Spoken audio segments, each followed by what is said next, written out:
Assalamualaikum warahmatullahi wabarakatuh. Asyhadu an la ilaha illa wahdahu la syarikalah wa asyhadu anna Muhammadan abduhu wa rasuluh. Allahumma sholli ala Muhammad wa ala ali Muhammad. Amma ba'd. Anak-anakku sekalian, ayah bunda, ustazah yang berbahagia. Saya Ustazah Dian. Hari ini akan berbagi kisah tentang Abdullah Zulbijadain atau yang dikenal dengan Abdullah yang membawa pakaian yang dipotong menjadi dua. Ada yang sudah mendengar ceritanya? Yuk kita simak bareng-bareng. Yang pertama, masa kecil dari Abdullah Zulbijadain.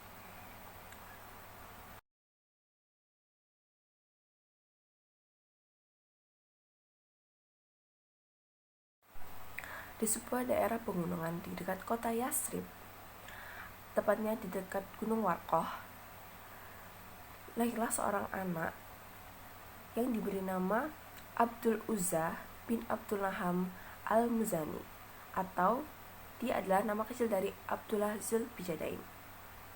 Dia lahir di tengah-tengah sebuah kabilah bernama Al-Muzainah.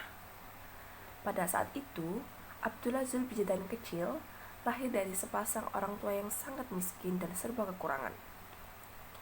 Allah berkehendak bahwa bahkan pada saat Abdullah Zulbijadain belum bisa berjalan, ayahnya telah menghadap sang kuasa, sehingga Abdullah Zulbijadain kecil bukan hanya menjadi seorang bocah fakir, tetapi juga bocah yatim. Akan tetapi, Abdullah Zulbijadain memiliki seorang paman yang sangat kaya raya. Ia tidak hanya kaya, tapi juga sangat berkuasa di kabilah tersebut.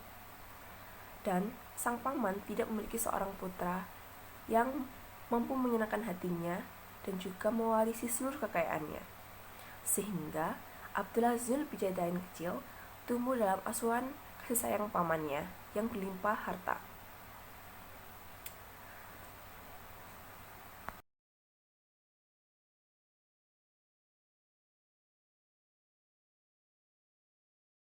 Nah, sekarang kita akan masuk pada masa-masa di mana Abdullah Zulbijadain mulai mengenal Islam. Abdullah Zulbijadain tumbuh dewasa dalam asuhan pamannya. Ia tumbuh menjadi pemuda yang sangat lembut, baik hati, dan sangat dicintai semua orang. Abdullah Zulbijadain belum pernah sama sekalipun mendengar tentang adanya agama baru, yaitu Islam, dan juga sang pembawa agama baru, yaitu Rasulullah SAW.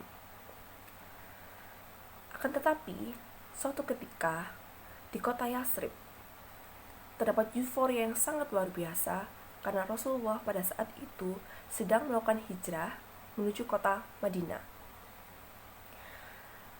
Terdengarlah kabar tersebut oleh Zulbijadain, sehingga ia mulai mencari tahu bagaimana agama baru ini, siapa si pembawa itu. Seringkali ia merenung sendirian di lereng, kemudian dia bertanya pada setiap orang yang dia temui, baik menuju kota Madinah maupun menuju kota Yasrib. Di dekat lereng gunung semuanya dia tanya. Nah, kemudian karena kelembutan hatinya, maka Allah membukakan pintu untuknya sehingga dia memeluk Islam.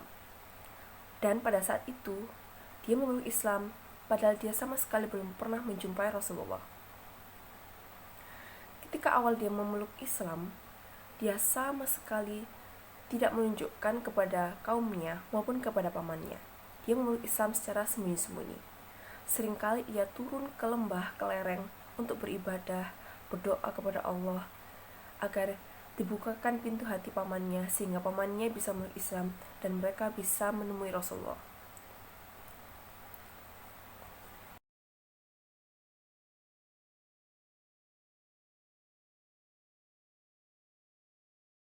Tahun demi tahun berlalu, banyak peperangan yang telah dilakukan Rasulullah, dan Zulbijadain masih terus menunggu saat-saat di mana pamannya akan memeluk Islam.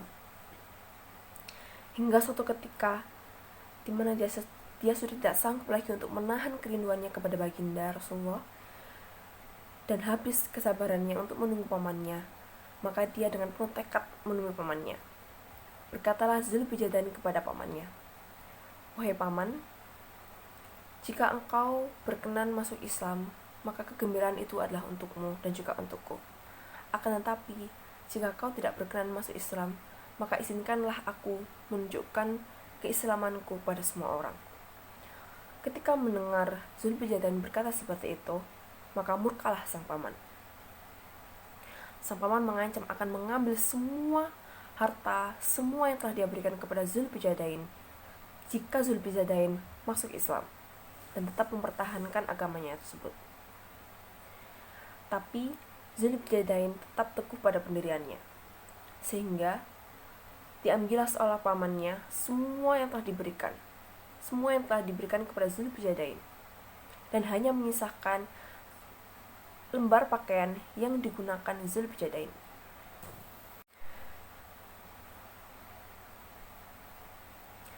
Ketika mendekati kota Yathrib, Zulbijadain membelah pakaian yang digunakannya menjadi dua. Satu potong dipakai untuk menjadi sarung dan satunya dipakai untuk menjadi baju. Kemudian dia melaksanakan sholat di sebuah masjid tempat Rasulullah berada. Dia menginap dan bermalam di sana. Kemudian dengan penuh kerinduan ketika sholat berjamaah dilaksanakan, dia menanti-nanti kedatangan Rasulullah. Dan ketika Rasulullah sudah datang dan ada di depan matanya, dia menangis dengan penuh kerinduan.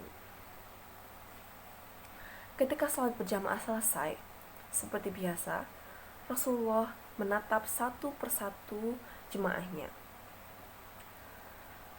Dan pada saat itu, dia melihat Zulbijadain dan bertanyalah Rasulullah, "Wahai pemuda, siapakah engkau?" Kemudian Zulbijadain menyebutkan nama dan juga sukunya. Pada saat itu, Rasulullah kemudian mengganti nama Abdul Uzza menjadi Abdullah. Nah, kemudian pada saat itulah dia dikenal sebagai Abdul al-Muzani atau Abdullah Zulbijadain yang memiliki pakaian yang dibelah menjadi dua. Dalam asuhan Rasulullah, Zulbijadain sangat bahagia. Ia tidak pernah sekalipun meninggalkan kajian-kajian Rasulullah. Dia selalu berada di barisan depan ketika perang terjadi. Bahkan pada saat satu perang, dia meminta kepada Rasulullah, "Ya Allah, doakanlah aku untuk mati syahid." Akan tetapi Rasulullah berdoa agar darah Zulbijadain dijaga dari pedang orang-orang kafir, sehingga selamatlah Zulbijadain. Kemudian pada satu perang, Zulbijadain meninggal karena disebabkan suatu demam, dan dia meninggal dalam keadaan berhijrah kepada Allah. Masya Allah.